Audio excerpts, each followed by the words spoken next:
Imagine this, beloved warriors of faith.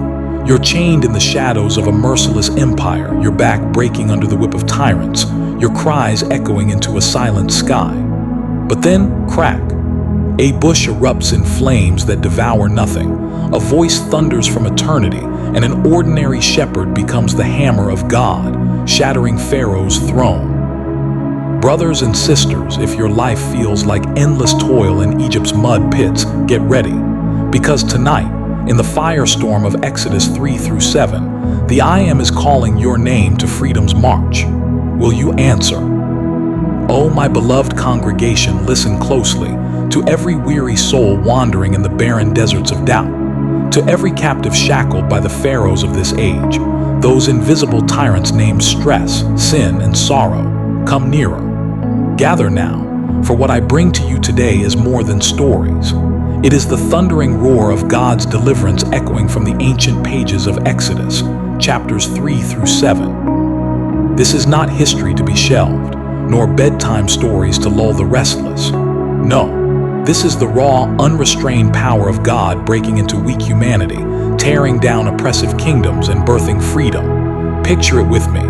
Flames that burn yet leave no wound, staffs that become serpents, rivers turning red with divine judgment. This is the God who not only sees but hears your cries, who does not stand silent but moves mightily. And by the close of this message, you will rise, yes, rise, shouting hallelujah and ready to march out of your own Egypt. Let us journey back thousands of years to the sun-scorched wilderness of Midian. There we find Moses, not yet a deliverer, but a shepherd tending his father-in-law Jethro's sheep. Once a prince of Egypt, now a man hiding in exile, he has fled after striking down an Egyptian taskmaster. Oh, how God delights to call the broken, the runaways, the seemingly unqualified. Moses is not a hero, he's a fugitive, burdened with guilt and fear. Yet God's choice confounds human logic, because he doesn't just call the qualified, he qualifies the called.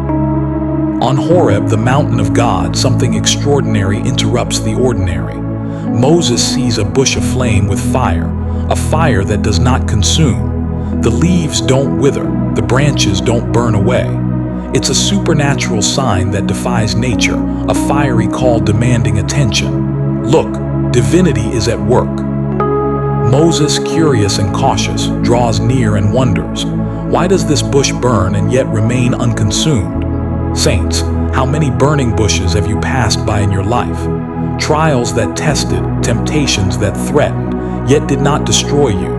Callings that consumed your soul with passion but left you standing stronger. Then God calls not once but twice, echoing through the flames, Moses, Moses.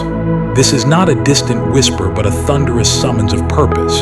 To that call, Moses replies humbly, "Here I am." Hear me, dear friends, this is the first step of faith, availability. It is not, "Here I am but I am not ready," or "Here I am, can you send someone else?" No, it is simply, "Here I am." God commands Moses to remove his sandals because the ground upon which he stands is holy. Why? Because the world's dust, its burdens, its impurities, must be stripped away for an encounter with God. Moses hides his face, trembling before God's glory. It is the God of Abraham, Isaac, and Jacob, the creator, sustainer, and covenant keeper who stoops to meet a shepherd in the wilderness. God speaks with a heart. I have surely seen the affliction of my people in Egypt. I have heard their cries and know their sorrows.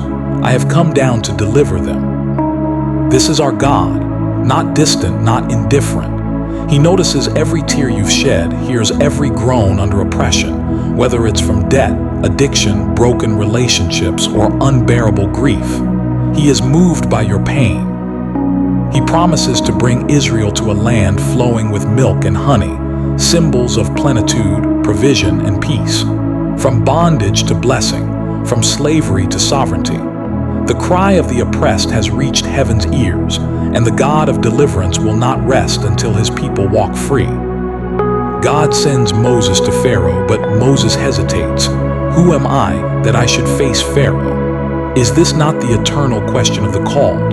Who am I to stand against the powers that bind? God answers with power. I will be with you. Not you will be with me, but I will be with you. God promises his abiding presence, transforming weakness into strength and reluctance into courage. Moses pleads again, "If they ask me your name, what should I say?"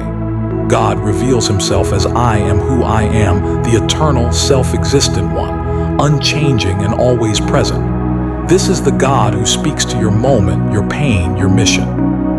To overcome doubt and unbelief, God gives Moses signs. The staff turns into a serpent and back again. Moses' hand becomes leprous and then is healed. Water from the river pours out as blood on dry ground. These are signs not just for disbelief but for faith, that God is moving, that his word is true, and that his power is unstoppable. Moses complains, "I am slow of speech, slow of tongue." How often do we echo that cry? God responds, "Who made man's mouth? I will be with your mouth and teach you what to say." No excuses.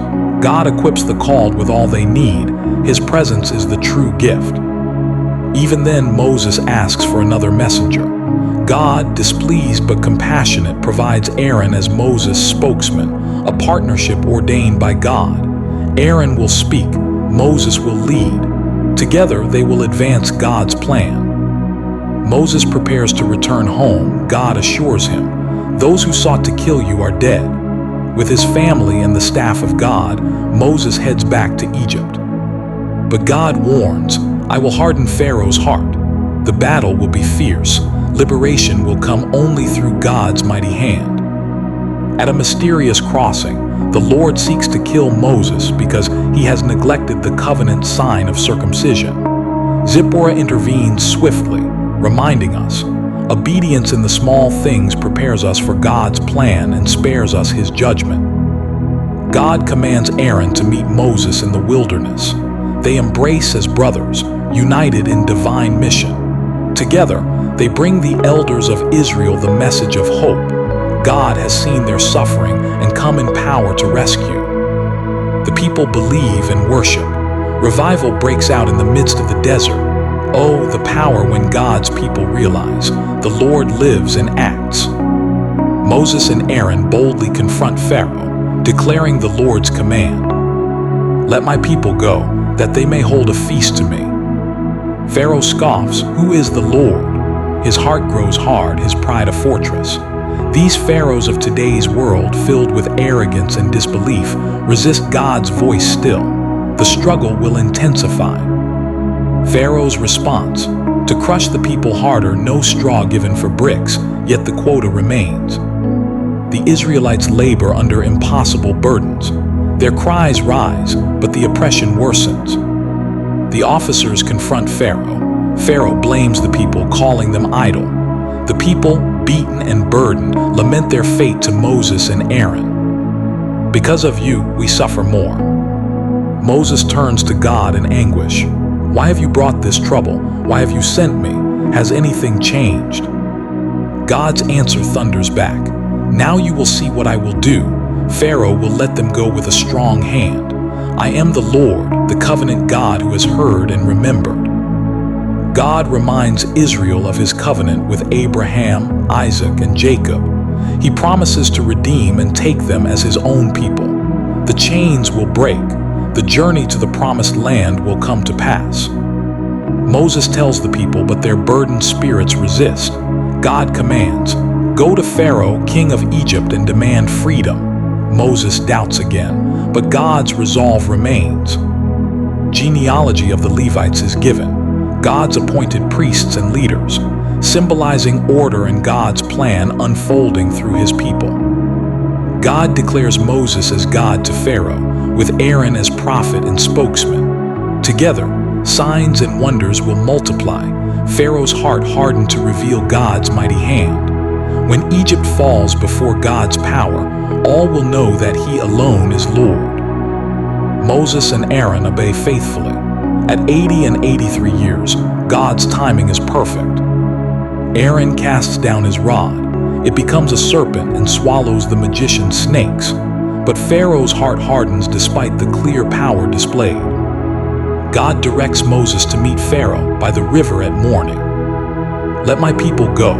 When Pharaoh refuses, God commands Aaron to strike the Nile. The waters turn to blood, fish die, the river stinks, Egypt cannot drink. Pharaoh's magicians repeat the plague by enchantment, but Pharaoh's heart remains hard. O trembling saints, this story is not just ancient text, it is living fire. God calls you today from your own bushes of hardship. He equips you with His power. He hardens hearts not to defeat, but to reveal His glory.